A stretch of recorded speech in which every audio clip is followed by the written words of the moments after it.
तो स्वातंत्र्याच्या वेळचा आणि विशेषतः घटना समितीचे सदस्य निवडले जात असतानाचा जो वादळी कालखंड होता, त्या कालखंडामध्ये देशाच्या दोन टोकावरचे, एकीकडे पश्चिम महाराष्ट्रातले किंवा मुंबईमधून डॉक्टर बाबासाहेब आंबेडकर आणि पूर्वेकडचे जोगेंद्रनाथ मंडल हे जर एकत्र आले नसते तर कदाचित या देशाचं सध्या जे आपण चित्र पाहतो आहोत ते आपल्याला पाहायला मिळालं नसतं. वैज्ञानिक दृष्टिकोनाचा इतका मोठा पराभव जगाच्या पाठीवर कुठल्याही देशामध्ये झालेला नाही जितका भारतात झालेला आहे. राज्यघटनेनं आपल्याला जे काही दिले ना ते आपण खूप म्हणजे तसं पाप पुण्य भाग्य दुर्भाग्य वगैरे याच्यावरती विश्वास ठेवणारा माणूस मी नाही आहे, पण तरीसुद्धा आपण खूप भाग्यवान आहोत की आपल्याला देश स्वतंत्र होतानाच अशा पद्धतीची राज्यघटना मिळाली की ज्यांनी समान मताचा अधिकार दिला, समान नागरिकत्वाचा दर्जा दिला, वंशाच्या शुद्धीकरणासाठी जन्म झालेल्या मुलीचं बरोबर जन्मल्याबरोबर एका शुद्ध ब्राह्मण व्यक्तीशी लग्न करून देणे म्हणजे कुलीन प्रथा.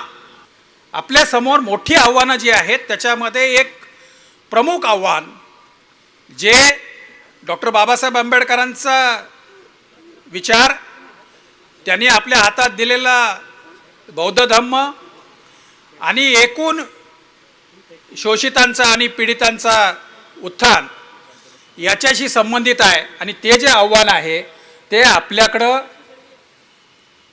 मोठ्या झपाट्यानं दलितांचं हिंदूकरण होत आहे. एक तर आयोजन समितीचं अभिनंदन यासाठी पण केलं पाहिजे की संविधान समारोह करताना त्याच्या सर्व बाजूंचा विचार केलेला आहे. मला खूप आनंद झाला की जेव्हा प्रवेशद्वाराला जोगेंद्रनाथ मंडलांचं नाव पाहिलं. आपल्यापैकी सुद्धा किती लोकांना जोगेंद्रनाथ मंडलांच्याबद्दल माहिती असेल मला थोडी शंका आहे, कारण तो स्वातंत्र्याच्या वेळचा आणि विशेषतः घटना समितीचे सदस्य निवडले जात असतानाचा जो वादळी कालखंड होता, त्या कालखंडामध्ये देशाच्या दोन टोकावरचे, एकीकडे पश्चिम महाराष्ट्रातले किंवा मुंबईमधून डॉक्टर बाबासाहेब आंबेडकर आणि पूर्वेकडचे जोगेंद्रनाथ मंडल हे जर एकत्र आले नसते तर कदाचित या देशाचं सध्या जे आपण चित्र पाहतो आहोत ते आपल्याला पाहायला मिळालं नसतं. या मंडळींनी म्हणजे बऱ्याच वेळेला असं सांगितलं जातं की डॉक्टर बाबासाहेब आंबेडकर घटना समितीत जे आले ते गांधीजींच्या नेहरूंच्या आग्रहामुळं आणि त्यांनी खूपच सहृदयतेनं विचार केला बाबासाहेबांच्या विद्वत्तेचा आणि त्यामुळं बाबासाहेब घटना समितीमध्ये आले. त्याच्यामधली त्यांची जी अपरिहार्यता होती त्याच्याबद्दल फारसं बोललं जात नाही. विशेषतः ज्या जेशोर खुलनामधून बाबासाहेब घटना समितीमध्ये पोहोचले मुंबईतून पराभूत झाल्यानंतर, तो जेशोर खुलना मतदारसंघ फाळणीच्या वेळेला साधारणपणे तत्त्व असं होतं की हिंदू आणि मुस्लिम यांच्यापैकी जे बॉर्डरिंग डिस्ट्रिक्ट आहेत तर त्याच्यामध्ये हिंदू आणि मुस्लिम यांच्यापैकी ज्या धर्माची लोकसंख्या जास्त असेल तो जिल्हा त्या देशामध्ये जाईल. म्हणजे हिंदूंची लोकसंख्या जास्त असेल तर भारतात राहील आणि मुस्लिमांची लोकसंख्या जास्त असेल तर पाकिस्तानमध्ये जाईल. जेशोर खुलनामध्ये मुस्लिमांची लोकसंख्या 48% असताना सुद्धा तो पाकिस्तानमध्ये टाकला गेला होता. आणि मग बाबासाहेब तिथून या मंडळींनी तिथं बोलावून त्यांच्याकडून तिथल्या विशेषतः नामशूद्र समाजाच्या सगळ्या लोकांनी बाबासाहेबांना तिकडून निवडून दिलं आणि ते जिल्हे मात्र तिकडे गेले. हा एक योगायोग आहे की बाबासाहेब भारताचे फाळणीनंतरचे कायदा मंत्री झाले आणि जोगेंद्रनाथ मंडल हे पाकिस्तानचे कायदा मंत्री झाले. महाप्राण जोगेंद्रनाथ मंडल त्यांनी का आणलं, त्यांनी बाबासाहेबांना तिकडं का बोलावून नेलं, त्याचं कारण असं आहे की भारतीय उपखंडातल्या सगळ्या शूद्रांचं, सगळ्या अतिशूद्रांचं, सगळ्यांचं दुःख एक होतं आणि त्यांना माहीत होतं की बाबासाहेबांना आपण घटना समितीवर पाठवले तर आपल्या प्रश्नांचा विचार होईल, आपल्या वेदनांचा विचार होईल, आपल्या दुःखांचा विचार होईल, आपल्या समस्यांचा विचार होईल. ते झालं नाही. नंतर जोगेंद्रनाथजींना पण पश्चाताप झाला, ते परत आले, त्याच्या इतिहासात जाण्याची गरज नाही. मला एक आनंद जोगेंद्रनाथ मंडलांचा झाला. दुसरे, तुम्ही जे भारतीय राज्यघटनेचे वेगवेगळे कलम हे मंडपाच्या बाजूला लावली आहेत, त्याच्यामुळं नाही म्हटलं तरी थोडी साक्षरता वाढते. आता रक्षकदादांनी सांगितलं की ते तरुण मुलं वगैरे येत नाहीत. मी तुम्हाला खात्रीनं सांगतो, तरुण मुलं येणार पण नाही. त्याचं कारण असं आहे की आपण राज्यघटनेची, आपल्या सार्वभौमत्वाची, आपल्या धर्मनिरपेक्षतेची, आपल्या समाजवादाची जी आपल्या पद्धतीनं मांडणी करतो, ती मांडणी आणि तरुणांच्या डोक्यात असलेली मांडणी याच्यामध्ये खूप मोठा फरक आहे. आपण सगळेजण पेज रीडर आहोत, पुस्तकं वाचतो, कागद वाचतो, वर्तमानपत्र वाचतो, आणखी काय काय काय वाचतो. ती सगळी पोरं स्क्रीन रीडर आहेत, ते पडद्यावर वाचतात. आपल्या आणि त्यांच्या ग्रास्पिंगमध्ये जमीन आसमानाचा फरक आहे. आपली जी आकलनाची जी आपली गती आहे, त्या गतीत आणि त्यांच्या गतीत प्रचंड फरक आहे. आपल्यापैकी आत्ता साधारणपणे मी असं समजतोय की बाबा 50पासून 70 किंवा 75पर्यंतची सगळी मंडळी इथं आहेत. आपण सगळ्यांनी मॅट्रिकला, म्हणजे काहींची 11वीची मॅट्रिक असेल, काहींची 10वीची मॅट्रिक असेल. आपल्यापैकी बहुतेकांनी 11वीला शिकलेला जो अभ्यासक्रम असेल, ती आत्ताची मुलं 7वीला किंवा 5वीला शिकतात. हे वास्तव आपण समजून घ्यायला पाहिजे. काठिण्य पातळी किती वाढली आहे. आपण ज्या ग्रॅज्युएशनला शिकलो, ती पोरं मॅट्रिकला किंवा 10वीला किंवा 12वीला शिकून मोकळे होतात. त्या मुलांचं ग्रास्पिंग खूप आहे. हे ठीक आहे की मागची पिढी नेहमी पुढच्या पिढीला उद्धट समजते आणि पुढची पिढी मागच्या पिढीला अडाणी समजते. हा जनरेशन गॅप कायम चालू राहणार. पण तरीसुद्धा आपण कधीतरी या मुलांच्या हा जो ग्रास्पिंगचा जो पेस आहे, त्याची कधीतरी विचार केला पाहिजे, त्याच्याबद्दलचा, आणि त्याच्याशी स्वतःला जुळवून घेण्याचा प्रयत्न केला पाहिजे. ते आपण करत नाही आणि त्यामुळं मुलांच्या आपल्यामध्ये प्रचंड गॅप आहे. याच्यासाठी काय करावं लागेल? ही पोरं जी आहेत, ही पोरं प्रामुख्यानं खूप प्रॅक्टिकल आहेत, रिॲलिस्टिक आहेत. तुमच्या आमच्यासारखं भ्रमाच्या भोपळ्यांमध्ये स्वतःला गुंतवून घेणारे वगैरे अजिबात नाही आहेत. अत्यंत प्रॅक्टिकल आहेत.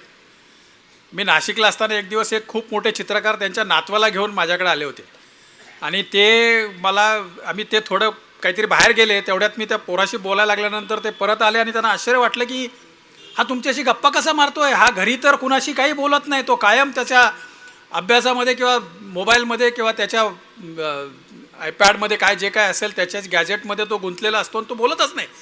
त्याचं कारण असं आहे की त्याची काय रिक्वायरमेंट आहे हे आपण समजून घेत नाही आणि आपण आपल्या पद्धतीनं मुलांना टर्न करायला लागतो. तो वेगळा विषय आहे जनरेशन गॅपचा. पण तरीसुद्धा आज मी आता इथं पाहतोय चेहऱ्यावरती, सगळ्यांच्या चेहऱ्यावरती प्रचंड चिंता आणि निराशा आहे. आता काय आहे मला काय कळायला मार्ग नाही. मला असं वाटतंय की आपण राज्यघटनेचं किंवा समाजाचं, सामाजिक चळवळींचं यशापयश राजकारणाच्या तराजूत मोजतो आहोत, त्याच्यामुळं आलेली ही निराशा आहे. आपण राजकीयदृष्ट्या आपला विचार आणि आपण यशस्वी होत नाही आहोत, त्याच्यामुळे आलेली ही चिंता आणि निराशा आहे. मी आवर्जून तुम्हाला सांगेन की असं निराश होण्याचं अजिबात काही कारण नाही आहे. त्याचं कारण आपल्या देशाची समस्या, आणि हे बाबासाहेबांनी पण अनेक ठिकाणी लिहून ठेवलं आहे की आपल्या देशाच्या समस्या ज्या आहेत त्या समस्यांचं खरं मूळ निरक्षरांच्या मानसिकतेत नाही आहे, साक्षरांच्या मानसिकतेमध्ये आहे, सुशिक्षितांच्या मानसिकतेमध्ये आहे. काय सांगितलं की आपल्याला राज्यघटनेने दिलेली स्वातंत्र्य, समता आणि बंधुता ही मूलभूत तत्त्व असोत्यात किंवा आपला राज्यघटनेचा गाभा ज्याला आपण म्हणतो, ती धर्मनिरपेक्षता, समाजवाद आणि वैज्ञानिक दृष्टिकोन याचा विचार करत असो, आपण किती त्याच्याशी स्वतःला जुळवून घेतलेला आहे. वैज्ञानिक दृष्टिकोनाचा इतका मोठा पराभव जगाच्या पाठीवर कुठल्याही देशामध्ये झालेला नाही जितका भारतात झालेला आहे. आपल्या समाजातले खूप मोठी माणसं मुलगा होत नाही म्हणून सुनेला दोष देतात, इतका मोठा वैज्ञानिक दृष्टिकोनाचा पराभव आहे. आता हे एक्स क्रोमोसोम वाय क्रोमोसोम चौथी पाचवीतली पोरं शिकतात हो, आणि ते मोठ्यांना कळू नये. आपल्या अवतीभोवती जे धर्माचं अवडंबर झाल्याचं आपल्याला दिसतं, त्याचं कारण आपण वैज्ञानिक दृष्टिकोन सोडला आहे. आपल्या धर्मनिरपेक्षतेचा पराभव सुद्धा याच सुशिक्षितांच्या आणि समाजाचं नेतृत्व करणाऱ्या, वैचारिक नेतृत्व करणाऱ्या लोकांच्या निष्क्रियतेमुळं म्हणा किंवा त्यांच्या मिसइंटरप्रिटेशनमुळं झालेला आहे. आपण एका धर्माच्या संपूर्ण समुदायाला दुय्यम नागरिकत्वाचा दर्जा देतो, त्यांना दुय्यम नागरिक मानतो, सेकंडरी सिटिझनशिप देतो, आणि त्याच्याबद्दल आपल्या मनात अजिबात खंत नसते.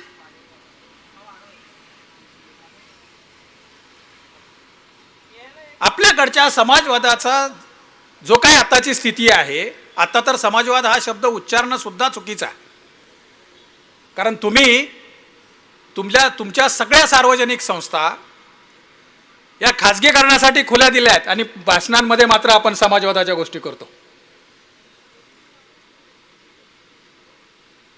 तुमचे रेल्वे, तुमचे एअरपोर्ट, तुमच्या खाणी, तुमचे रस्ते, तुम्ही कुठलंही क्षेत्र काढा, ते सगळं खाजगी संस्थांच्या ताब्यात दिलंय. आणि दुसरीकडे मात्र आपण राज्यघटनेच्या सरनाम्यातला समाजवादाचा कौतुक गौरव करत राहतो. हे कटू आहे पण सत्य आहे.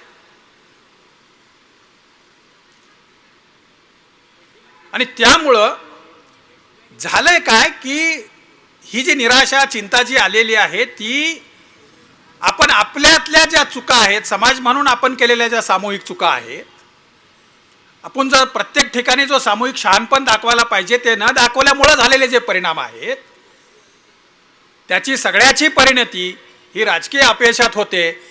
आणि मग राजकीय अपयश आल्यानंतर आपल्या चेहऱ्यावरती या पद्धतीची चिंता आणि निराशा ही जमा होते. आणि त्यामुळे फार चिंता करण्याची गरज नाही, कारण राज्यघटनेनं आपल्याला जे काही दिले ना, ते आपण खूप म्हणजे तसं पाप पुण्य भाग्य दुर्भाग्य वगैरे याच्यावरती विश्वास ठेवणारा माणूस मी नाही आहे. पण तरीसुद्धा आपण खूप भाग्यवान आहोत की आपल्याला देश स्वतंत्र होतानाच अशा पद्धतीची राज्यघटना मिळाली की ज्यांनी समान मताचा अधिकार दिला, समान नागरिकत्वाचा दर्जा दिला, आणि व्यक्तीच्या हक्कापासून राज्यघटनेची सुरुवात झाली, आणि मग ती व्यक्तीपासून समष्टीपर्यंत समूहापर्यंत ती फुलवत नेली गेली. असं जगात फारसं झालेलं नाही आहे. ज्या अमेरिकेचे आज आपण गोडवं गातो, त्या देशात सुद्धा महिलांना समान अधिकार मतांचा कधी मिळाला त्याचा शोध घ्या. आपल्या देशाला स्वातंत्र्य मिळाल्यानंतर जगातल्या अनेक देशांमध्ये महिलांना मताचे अधिकार मिळाले, महिलांना समान दर्जा मिळाला. नाहीतर आपल्या देशामध्ये हे चातुर्वर्ण वर्णव्यवस्थेतली उतरण तर बाजूला ठेवा, परंतु आपला अर्धा समाज आपण महिलांच्या रूपानं अतिशूद्रांच्याही पलीकडे टाकून दिलेला होता. त्याची कितीतरी उदाहरणं देता येतील. ज्या मंडलांच्या, जोगेंद्रनाथ मंडलांच्या पासून सुरुवात केली, तर तिथंच पुन्हा एकदा बंगालकडे पाहण्याची गरज आहे. बंगालकडे दोन गोष्टींसाठी पाहण्याची गरज आहे. एक महिलांच्या अनुषंगाने, आणि दुसरा त्याचा संदर्भ नंतर येईल. आपल्यापैकी किती लोकांना डॉक्टर रखमाबाई राऊत यांनी दिलेला संघर्ष माहीत आहे. महिलांच्या संमती वयाचा कायदा, एज ऑफ कन्सेंट ॲक्टचा जो आहे, त्याच्यासाठी तिनं दिलेला जो लढा आहे, तो त्याच्याविरुद्ध पंडिता रमाबाईंपासून अनेक महिलांनी राणी व्हिक्टोरियापर्यंत घातलेलं साकडं. तिला फक्त एवढंच म्हणायचं होतं की माझ्या अजाणतेपणे झालेले जे लग्न आहे, तो मुलगा जो आहे तो मला सांभाळायसाठी पात्र नाही आहे, कारण तो स्वतःच मामाकडे राहतो आणि मी तिकडे काही नांदायला जात नाही. आपली न्यायव्यवस्था, आपली सगळी समाजव्यवस्था महिलांच्या विरोधात होती. मुंबईतल्या न्यायालयाने रखमाबाई राऊतांच्या विरोधात निकाल दिलेला होता की एकतर 1 महिन्याच्या आतमध्ये नवऱ्याकडे नांदायला जा, नाहीतर 6 महिने तुरुंगात जा. तिनं 6 महिने तुरुंगात जायचाही पर्याय निवडला. इतका कणखरपणा त्या काळात दाखवणे, 1864, 1870, 1875च्या दरम्यान आणि अशाच वेळेला तिकडे एक फुलमणी नावाची मुलगी वयाच्या 10व्या वर्षी लग्न झाल्यानंतर तिचा बेडवरती मृत्यू होतो. आणि या दोन्हीच्या वेळेत आत्ताच्या सारखं माध्यमांचं सॅच्युरेशन झालेलं नसताना, माहितीचं आदानप्रदान तितकं सोपं नसताना दोन्ही महानगरांमध्ये मोर्चे निघत होते आणि पहिल्यांदा एज ऑफ कन्सेंट ॲक्टमध्ये सुधारणा करावी लागली. आता तर 21 वर्ष केलं आहे आपण. तर त्याच बंगालमध्ये सतीप्रथेच्या विरोधात लढा द्यावा लागला. त्या सतीप्रथेच्या मुळाशी कुलीन प्रथा होती. वंशाच्या शुद्धीकरणासाठी जन्म झालेल्या मुलीचं बरोबर जन्मल्याबरोबर एका शुद्ध ब्राह्मण व्यक्तीशी लग्न करून देणे म्हणजे कुलीन प्रथा, की जी गंगेच्या खोऱ्यातली 5 ब्राह्मण कुटुंब बंगालमध्ये आणून त्यांना एरिया वाटून दिलेले होते या पद्धतीच्या लग्नाचे. आणि मग एका माणसाची हजार लग्न व्हायची. नंतर असं लक्षात आलं की तो माणूस मेल्यानंतर त्या 1000 बायका त्याच्या संपत्तीवरती हक्क सांगतील आणि म्हणून पती मेल्यानंतर महिलेनं त्याच्याबरोबर त्याच्या चितेवरती स्वतःला जाळून घ्यायला पाहिजे. आपल्या देशामध्ये सतीप्रथेची कडक अंमलबजावणी 2 प्रांतांमध्ये प्रामुख्यानं झाली. एक बंगालमध्ये धार्मिक कारणास्तव आणि राजस्थानमध्ये राजकीय कारणास्तव, म्हणजे युद्धांच्या लढाया आणि त्या सगळ्यांमुळं आपल्याकडे झाल्या, परंतु त्याचं प्रमाण कमी होतं.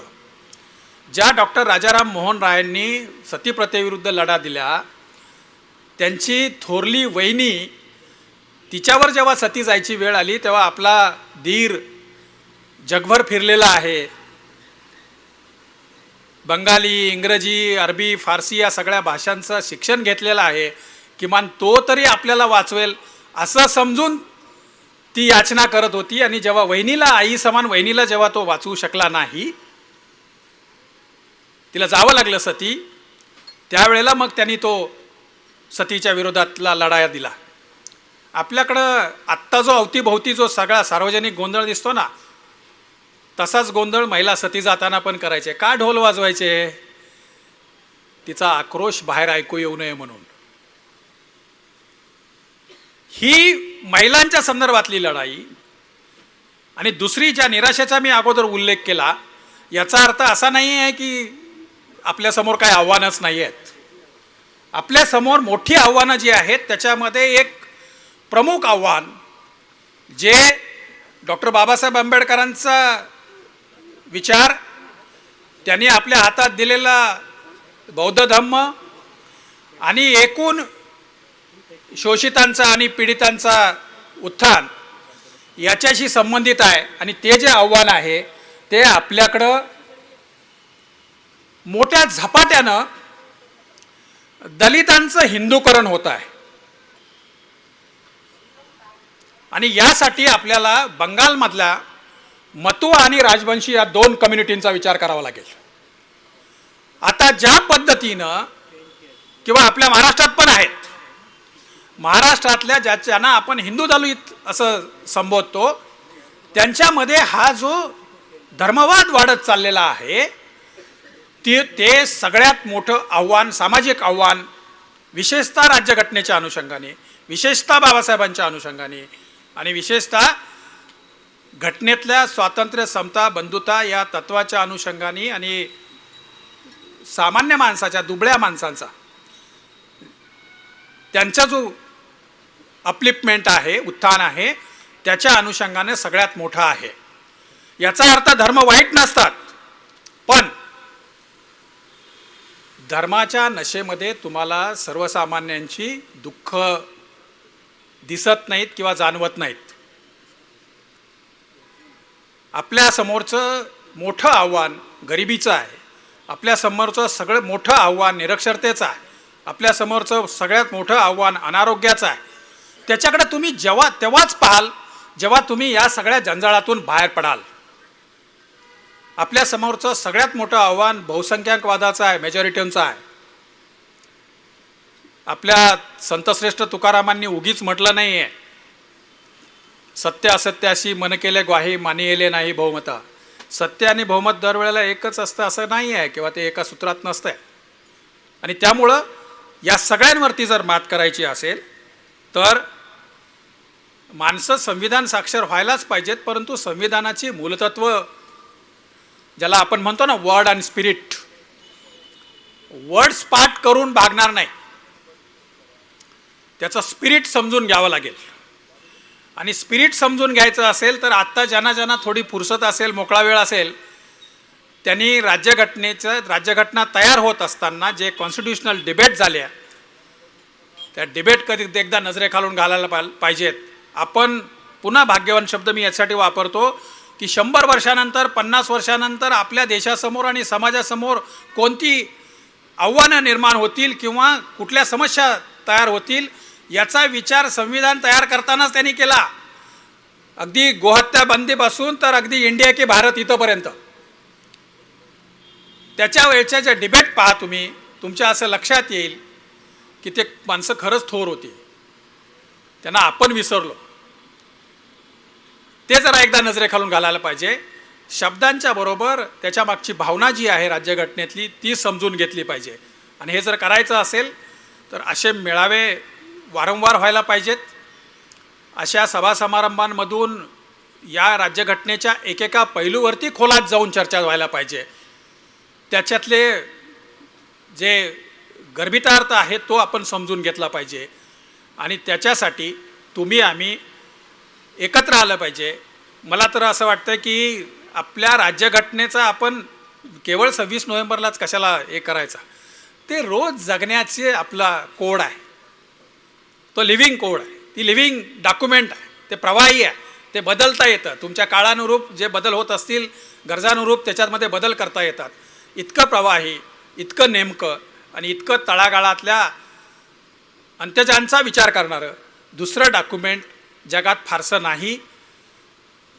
याबद्दल आपण संविधान निर्मात्यांबद्दल, डॉक्टर बाबासाहेब आंबेडकरांच्याबद्दल, त्यांच्या सहकाऱ्यांबद्दल कृतज्ञ राहायला पाहिजे अशी अपेक्षा मी आपल्याकडून व्यक्त करतो. मला या ठिकाणी निमंत्रित केलं त्याबद्दल आयोजन समितीला मनापासून धन्यवाद देतो आणि या ठिकाणी थांबतो. जय भीम.